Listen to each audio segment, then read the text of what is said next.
não pode, nesse momento, pedir voto. Pode dizer que é pré-candidato, pode fazer reunião política para organização interna, eventos internos do partido, pode dizer o que fez no passado, pode dizer o que pretende fazer no futuro, pode dizer que é pré-candidato, não pode pedir voto. É a única coisa. Então melhorou bastante. Outdoor? Então, outdoor, a rigor, não deveria poder, porque é o que a gente chama em direito de forma proscrita, porque o que não pode na campanha eleitoral também não poderia na pré-campanha. Surpreendentemente, contraditoriamente, o Tribunal Superior Eleitoral permite outdoor, por exemplo, para prestação de contas de mandato de deputado, de mandato de vereador, de mandato de prefeito. Eu acho isso um absurdo, mas todas as vezes que eu reclamei, porque é o seguinte, Clemente, na campanha só pode ir adesivo de meio metro quadrado. Então, é um contrassenso enorme. Adesivo de meio metro quadrado, no comitê, placa central de comitê, até 4 metros quadrados. E o resto, meio metro quadrado. Se tiver mais de um comitê, meio metro quadrado. E aí me permitem outdoor na pré-campanha, que é caro, tem um impacto visual enorme. Então, eu acho um contrassenso, mas o TSE diz que pode. Giovana. Queria falar da internet, né? A gente tem essa ferramenta e já foi utilizada e já elegeu, né? Muita gente, né? Exatamente. E continua elegendo, né, Giovana? Exato. E assim, essa movimentação pré-campanha também pode pela internet, doutor? Giovana, pode e deve, né? Quem quer ser candidato, ser escolhido como candidato na convenção, tem que fazer essa divulgação. E na pré-campanha, Giovana, pode inclusive fazer impulsionamento, porque havia dúvida se poderia pagar o impulsionamento. Tudo pode pagar o impulsionamento, obviamente não pode gastar um valor absurdo, mas até 10% do limite da campanha é algo razoável, e na internet é barato, então vale a pena explorar bastante essa alternativa da internet. E outra, montar a base de seguidores, porque os candidatos também têm que seguir a Lei Geral de Proteção de Dados, então não pode comprar mailing, não pode sair mandando mensagem indiscriminadamente. Então agora é hora de, por exemplo, montar grupo de WhatsApp, pedir para amigos, chamar as pessoas que querem entrar nos grupos para voluntariamente se inscreverem. Essa é a hora. Doutor, a gente sabe que também já tem pré-candidato aí se lançando e nem filiado em partido está. Isso pode? Então, a filiação partidária do domicílio eleitoral, o candidato ele tem que ter 6 meses antes da eleição. Então, tem gente ainda que não tem partido definido, e tem gente até, Clemente, que não tem o domicílio eleitoral definido, que, por exemplo, é de São José, mas pode ter alguma cidade vizinha aqui onde queira ser candidato. Se não tiver transferido o título no último ano, pode transferir o título desde que o faça pelo menos 6 meses antes da eleição. Então, tem que ter domicílio eleitoral, filiação partidária 6 meses antes, e tem que ser escolhido em convenção, porque tem um monte de gente que quer ser candidato, mas precisa ver se o partido vai escolher. Aliás, isso houve também com o nosso governador hoje, Tarcísio de Freitas, né, que estava morando em Brasília, Rio de Janeiro. O domicílio eleitoral dele é que São José dos Campos. Então, até numa entrevista e nem lembrava onde ele votava.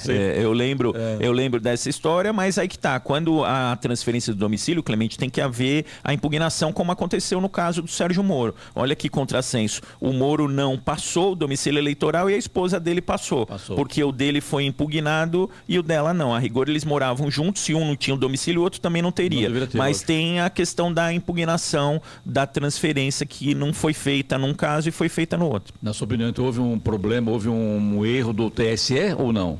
Não, eu acho que realmente ele acabou não conseguindo comprovar o domicílio eleitoral, mas comprovar o domicílio eleitoral é relativamente fácil, basta você ter um interesse. Eu, por exemplo, moro em São Paulo, mas dou aula em São Bernardo. O fato de eu dar aula em São Bernardo já me permite transferir o meu domicílio eleitoral para São Bernardo, porque eu tenho um vínculo com a cidade onde eu dou aula. Eu não preciso necessariamente ter uma moradia. Não pode morar, pode ser então ter um Pode ter um vínculo. Um vínculo, uma empresa, onde a mãe mora. O conceito de domicílio eleitoral é mais elástico do que o de domicílio civil.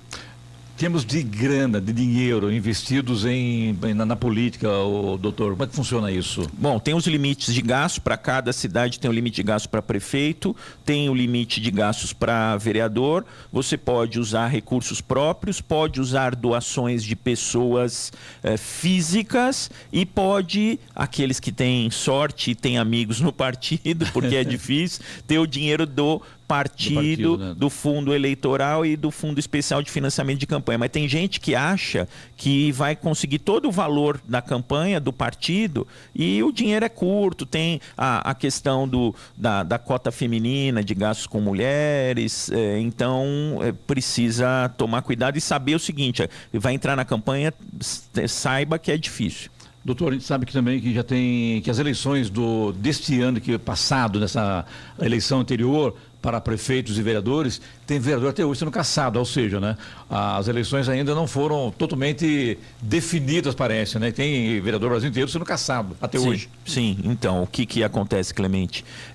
O TSE mudou a interpretação na questão das cotas femininas. Ele, por exemplo, se a mulher teve pouco voto, se a mulher não comprovou que conseguiu realizar campanha, se ela não recebeu dinheiro do partido, não recebeu recursos do partido, não houve o cumprimento, eles falam em fraude aí na cota feminina, e quando existe fraude na cota feminina, que é de 30% pelo menos, o que acontece é que a chapa inteira é cassada. Então, chapas inteiras no Brasil inteiro foram cassadas por fraude na cota feminina. Então, um alerta que a gente dá, precisa tomar cuidado, não adianta você se preocupar com a sua própria campanha e não ver como o partido monta a chapa. Precisa ver realmente se colocou mulher para valer, se a mulher realmente é candidata, precisa ver se a mulher está recebendo recurso do partido, precisa ver se a mulher está recebendo material de campanha, precisa ver se a mulher está fazendo campanha, porque se a mulher não fizer campanha, não receber dinheiro do partido, tiver lá 2, 3 votos, às vezes não tiver o próprio voto, porque às vezes tem gente que tem votação zerada, isso é indicativo de fraude, a chapa inteira pode ser cassada. Ainda que o candidato a vereador não tenha nada a ver com a história, porque quem monta a chapa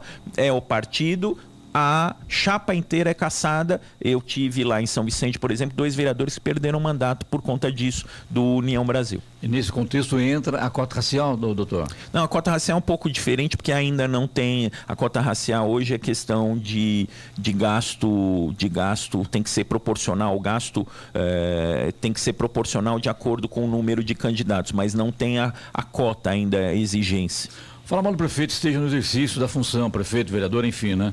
E provocando fake news. O que acontece hoje para esses pré-candidatos que estão se colocando como candidatos e pré-candidatos e estão aí arrebentando com toda a política sendo exercida em municípios, doutor? Hoje, fake news ainda tem que entrar com ação na Justiça Comum. Eu estou com vários casos lá no escritório de ações que a gente está entrando na Justiça Comum para corrigir problema de fake news. Agora, durante a campanha eleitoral, o TSE está atento, embora não tenha uma previsão de punição na legislação eleitoral, o TSE tascou multa em todo mundo, principalmente aí na Lula, Bolsonaro, porque um ficou divulgando fake news do outro, e aí foram multados, inclusive financeiramente. Tem caso ainda de multa que está sendo aplicada, uma multa de R$5.000, que numa eleição presidencial não quer dizer muita coisa, mas numa eleição de vereador, sim.